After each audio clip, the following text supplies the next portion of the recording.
హోతా పద్మినీదేవి గారు రచించిన కథ అవమానం. ఈ కథ ఆంధ్రభూమి వారపత్రికలో 2008లో ప్రచురితమైంది. నేను కారు డ్రైవ్ చేస్తూనే ఓరగా నా పక్క సీట్లో కూర్చున్న అమ్మని చూశాను. అమ్మ తల బాగా దించుకుని డోర్ వైపు ఒదిగిపోయి కూర్చుని ఉంది. ఆవిడ క్షణానికోసారి కొంగుతో కళ్ళు ఒత్తుకోవడం చూస్తే ఆవిడ ఏడుస్తోందని అర్థమైంది. నాకు చిరాగ్గా అనిపించింది. ఇప్పుడేం కొంప మునిగిపోయిందని ఆ ఏడుపు. నేను రమణి బయటికి వెడితే ఒంటరిగా ఉండలేనంటోందని, ఆవిడికి తన వయసు వాళ్లతో కాలక్షేపం అవుతుందనే కదా నేను ఈ నిర్ణయం తీసుకుని ఆవిడని వృద్ధాశ్రమంలో చేర్చే ఏర్పాటు చేశాను. అయినా అమ్మ ఉండబోయే శాంతి ఆశ్రమం ఏమంత దూరాభారమని ఆవిడ నన్ను చూడాలని ఉందని ఫోన్ చేస్తే, కారులో ప్రయాణం చేస్తే గంటన్నరలో ఆవిడ ముందుంటాను. నేను తల తిప్పి అమ్మ ముఖాన్ని చూశాను. ఆమె చెక్కిళ్లపై అశ్రుధారలు ఈసారి స్పష్టంగా కనపడ్డాయి. నాకు అసహనంతో కూడిన ఏహ్యతాభావం కలిగింది. అయినా మరో అరగంటలో ఈ బరువును వదుల్చుకోబోతూ నా అసహనాన్ని ప్రదర్శించడానికి ఏదో అడ్డు వచ్చింది. సాధ్యమైనంత మృదుత్వాన్ని, లాలన్ని స్వరంలో అరువు తెచ్చుకుని అన్నాను. నేను రమణి ఆఫీస్కి వెళితే నువ్వొక్కరితివే ఇంటి దగ్గర ఉండలేవు. ఇంక పార్టీలకి, డిన్నర్లకి వెడితే ఏ అర్ధరాత్రికో ఇంటికి చేరుకుంటాం.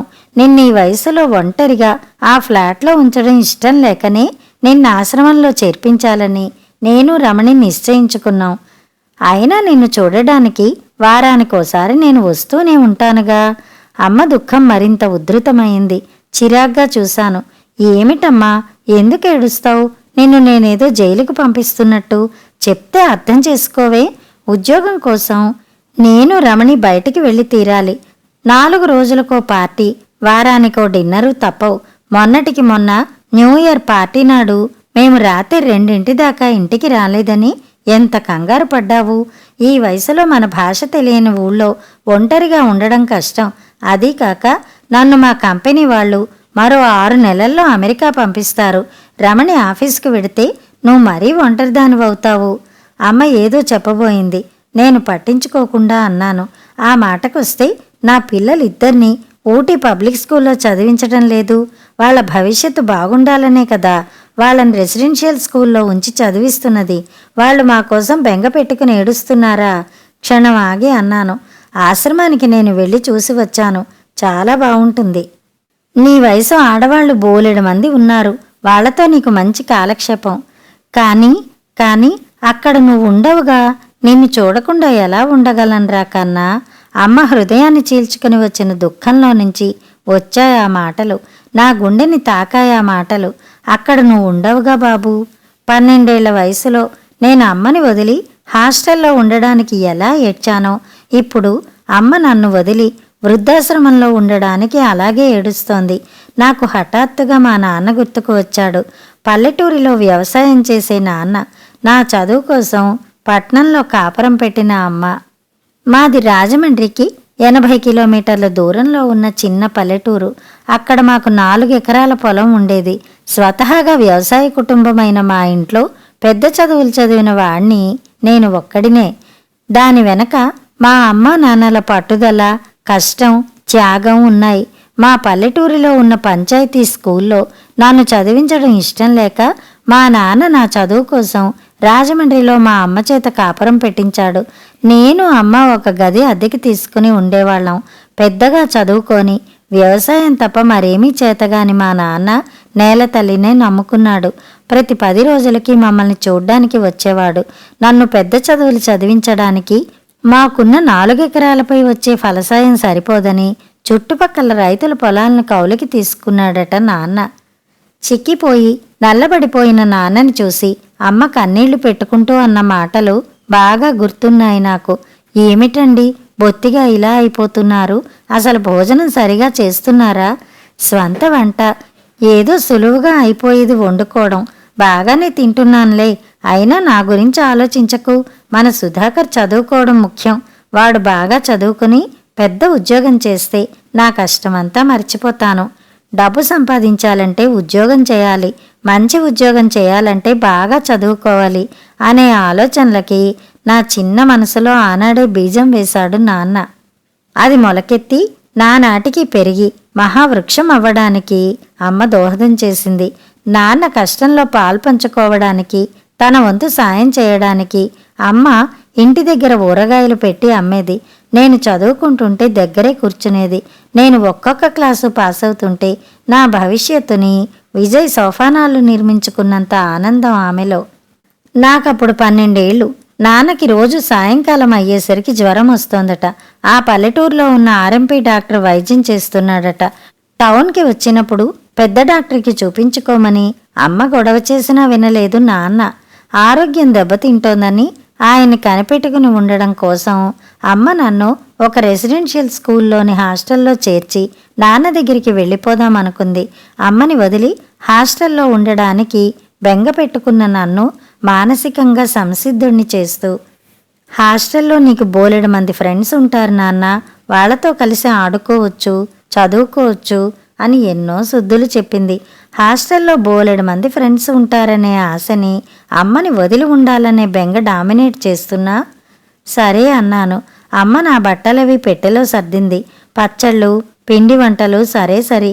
దారి పొడుగున హాస్టల్లో ఎలా ఉండాలో నాకు చెప్తూనే ఉంది. పెదవి విప్పితే దుఃఖం ముంచుకొస్తుందనే భయంతో నేను ఆవిడ చెబుతున్నది వింటున్నానే తప్ప జవాబు ఇవ్వడం లేదు. హాస్టల్లో ఫీజు కట్టి అమ్మ నా సామాన్లని నాకు కేటాయించిన రూంలో చేర్చేసరికి నిగ్రహించుకోలేక బావురుమన్నాను. ఛా, తప్పు, అలా ఏడవకూడదు. చూడు నీకెంతమంది ఫ్రెండ్స్ ఉన్నారో అంది అనునయంగా నా రూమ్మేట్స్ని చూపిస్తూ. కానీ నువ్వు నాతో ఇక్కడ ఉండవు కదమ్మా అన్నాను వెక్కిళ్ళు పెడుతూ. బహుశా నా మాటలు అమ్మ గుండెని తాకాయనుకుంటాను. నిన్ను వదిలి నేను మాత్రం ఉండగలనరా అని ఏడ్చింది. నన్ను హాస్టల్లో ఉంచే ప్రయత్నాన్ని విరమించుకుని వెనక్కు తీసుకెళ్ళింది. మేము సంక్రాంతి సెలవులకి నాన్న దగ్గరికి వెళ్ళేసరికి నాన్న అస్థిపంజరానికి బట్టలు తొడిగినట్టుగా ఉన్నాడు. ఆ రాత్రి నాకు మెలకువ వచ్చేసరికి నాన్న నా పక్కన లేడు. గదిలో నుంచి అమ్మ ఏడుపు, అస్పష్టమైన నాన్న స్వరం వినిపించాయి. నేను చెవులు రిక్కించాను. నాకు క్యాన్సర్ బాగా ముదిరిపోయిందని చెప్పారు డాక్టర్లు. ఉన్న డబ్బంతా నా వైద్యానికే ఖర్చు పెట్టేస్తే కన్నడి చదివేలా? అయినా వైద్యం చేయించినా నేను బతుకుతాన్ని గ్యారంటీ లేదు. మహా అయితే నా ఆయుర్దాయాన్ని ఇంకొన్నాళ్లు పొడిగించవచ్చునేమో. కన్నడిని బాగా చదివించు, వాడి మీదే నా ఆశలు కలలు అన్నీ. మరో 1 నెల రోజులకే నాన్న మరణించాడు. నాన్న చనిపోయినప్పుడు కూడా అమ్మ బెంబేలు పడలేదు. ఏడుస్తున్న నన్ను ఓదారుస్తూ అంది, మీ నాన్నంటే నీకు నిజంగా ఇష్టం ఉంటే ఆయనకిష్టమైన చదువుని ఎప్పుడూ నిర్లక్ష్యం చేయకు. నువ్వు పెద్ద ఉద్యోగస్తుడివి కావాలనే ఆయన ఆశని వమ్ము చేయకు. ఆ రకంగా నాలో చదువుకోవాలనే పట్టుదలని మరింత పెంచిందావిడ. అమ్మ నా ఎదురుగా చిరునవ్వుతో నిబ్బరంగా తిరిగినా నా పరోక్షంలో నాన్నని తలుచుకుని ఏడ్చేదేమో నాకు తెలియదు. నాన్న పోయాక పొలాన్ని అమ్మి డబ్బు బ్యాంకులో వేసింది. ఊరగాయలు పెట్టి అమ్మడం మాత్రం మానలేదు. నాకు ఎంసెట్లో మంచి ర్యాంకు వచ్చి వైజాగ్లో ఇంజనీరింగ్ కాలేజీలో సీటు వచ్చింది. మా మకాం వైజాగ్కి మారింది. ఇంజనీరింగ్ ఫైనల్ ఇయర్ చదువుతుండగా నా క్లాస్మేట్ రమణితో ప్రేమలో పడ్డాను. నేను ఆమె పట్ల ఆకర్షితుడినవ్వడానికి ఆమె అందం ఒక్కటే కారణం కాదు. రమణి తండ్రి కార్డియాలజిస్టుగా 2 చేతులా సంపాదిస్తున్నాడు. కేవలం అందం ఒకటే పెళ్లికి అర్హత కాదనే స్థితికి నేనెప్పుడో ఎదిగిపోయాను. రమణి తండ్రి తలుచుకుంటే నన్ను మించిన ఆస్తిపరుణ్ణి, హోదా గలవాడిని అల్లుడిగా కొని తేగలడని నాకు తెలుసు. కేవలం రమణి పట్టుదల వల్లనే మా పెళ్లి జరిగింది. నేను బ్రిలియంట్ స్టూడెంట్ని కావడం వలన కూడా ఆయన నన్ను ఇష్టపడ్డాడని నాకు తెలుసు. రమణి మా ఇంట్లో అడుగుపెట్టి అత్తగారి స్థానంలో అమ్మను అంగీకరించలేకపోయింది. అమ్మ పెద్దగా చదువుకోలేదు. నా అత్త మామల్లా ఇంగ్లీష్ మాట్లాడలేదు. అమ్మని చూసి రమణి అందమైన కనుబొమలు అయిష్టతతో చీటికి మాటికి ముడిపడ్డం నేను గమనించకపోలేదు. క్రమంగా ఆవిడ ఉనికి ఆమెకి కంటకప్రాయంగా మారింది. కంపెనీ నన్ను అమెరికా పంపిస్తోంది. నన్ను అభినందించడానికి నా కొలీగ్స్ ఇంటికి వచ్చారు. పూలదండలు, అభినందనలతో నన్ను ముంచెత్తారు. తన గది గుమ్మంలో నిలబడి నన్ను కళ్ళ నిండుగా ఆనంద భాష్పాలతో చూస్తున్న అమ్మని నేను గమనించకపోలేదు. నాకెందుకో అమ్మ లోపలికి వెళ్ళిపోతే బాగుండుననిపించింది. ముతక చీర, మల్లు రవిక ధరించి మెడలోనూ చేతులకి ఆభరణాలు లేకుండా నెరసిన జుట్టుతో ఉన్న అమ్మని నా కొలీగ్స్కి ఎలా పరిచయం చేయను?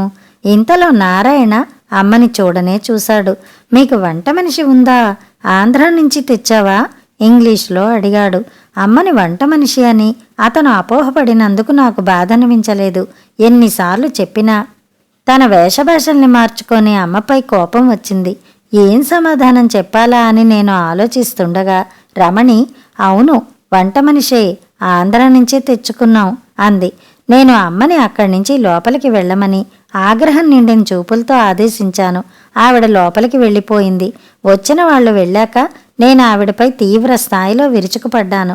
నిన్ను నీ వేషాన్ని చూసి నా కొలీగ్స్ నిన్ను వంట మనిషి అనుకున్నారు. కాస్త మంచి బట్టలు కొనుక్కోమని ఎన్నిసార్లు చెప్పాను? వాళ్ళు పొరపాటు పడి ఉంటారు. అయినా ఆవిడ మా అమ్మ వంట మనిషి కాదు అని నువ్వు చెప్పే ఉంటావు. నాకు ఇంగ్లీష్ అర్థం కాదు. అదే చల్లని చిరునవ్వుతో అంది. నేను గతుక్కుమన్నాను. నేను ఆవిడ మా అమ్మ అని వాళ్ళకెందుకు పరిచయం చేయలేకపోయాను? అయినా నువ్వసలు బయటికెందుకొచ్చావు? అసహనంగా అడిగాను. నువ్వు అమెరికా వెళ్తున్నందుకు వాళ్ళంతా నిన్ను అభినందిస్తుంటే నాలోని అణువు ఉప్పొంగిపోయిందిరా. నేను చెయ్యి పట్టి అక్షరాలు దిద్దించిన నా కన్నడు ఇవాళ అమెరికా వెళ్లేంత గొప్పవాడయ్యాడంటే నాకు గర్వం కదూ. అమ్మ ప్రశంసకి గర్వంతో ఆవిడ నా చెయ్యి పట్టి అక్షరాలు దిద్దించిన తొలి గురువు అనే పూజ్యభావంతో నా మనసు పులకరిస్తుండగా రమణి వ్యంగ్యస్వరం వినిపించింది. మీరు చదివించిన పెద్ద బాల శిక్షలో మార్కులు చూసి ఇంజనీరింగ్లో సీటు ఇవ్వలేదు. మా ఆయనకి ఎంసెట్లో మంచి ర్యాంక్ వచ్చింది. అదేదో మీ గొప్పతనం అన్నట్టు మురిసిపోతారేమిటి? కోడలు తన్నే అలా తీసిపారేసినట్టు మాట్లాడుతుంటే అమ్మ బాధపడి ఉండదు. కానీ నేను ఆమెను వారించకపోవడం వలన బాధపడి ఉంటుంది. విహ్వలంగా చూసి తన గదిలోకి వెళ్ళిపోయింది. అమ్మ పట్ల రమణి అయిష్టత నేను అమెరికా నుంచి వచ్చేటప్పటికి ఆవిడని వృద్ధాశ్రమంలో చేర్చాలనే పట్టుదలగా బలపడింది. మీ ఆఫీస్ వాళ్ళ ఇంటికి ఫోన్ చేస్తే మీ అమ్మ తగుదునమ్మా అని ఫోన్ ఎత్తి తను మీ అమ్మనని వచ్చిరాని ఇంగ్లీష్లో చెప్పింది. ఆవిడ మీ అత్తగారా? మై గాడ్, నేనింకా నమ్మలేకపోతున్నాను అని మిసెస్ నారాయణ ఆశ్చర్యపోయింది. నారాయణ అయితే ఆ రోజు ఆవిడ మీ వంట మనిషి అని ఎందుకు చెప్పావు అని నిలదీస్తున్నట్టు అడిగాడు. నేను అమెరికా నుంచి వచ్చేటప్పటికి రమణి చెప్పిన చాడీలివి.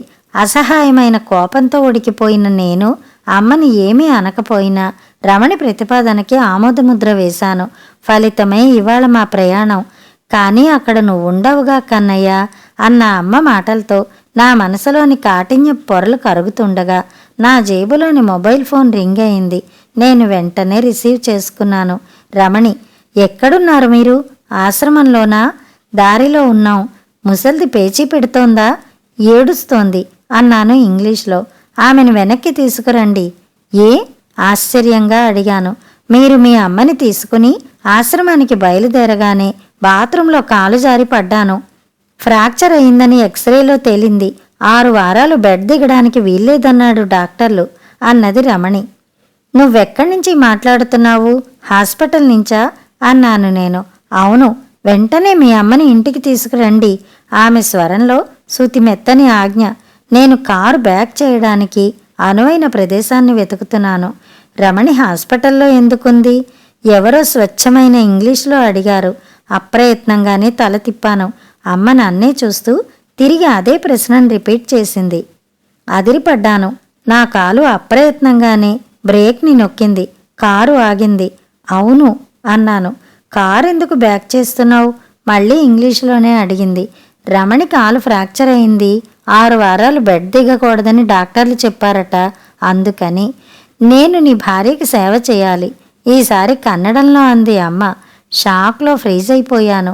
ఇంగ్లీషు, కన్నడం ఇంత స్వచ్ఛంగా మాట్లాడుతున్నది అమ్మేనంటే నమ్మలేకపోతున్నాను. నువ్వు ఇంగ్లీషు ఎలా పూర్తి చేయాలో అర్థం కాక ఆగిపోయాను. నేర్చుకున్నాను.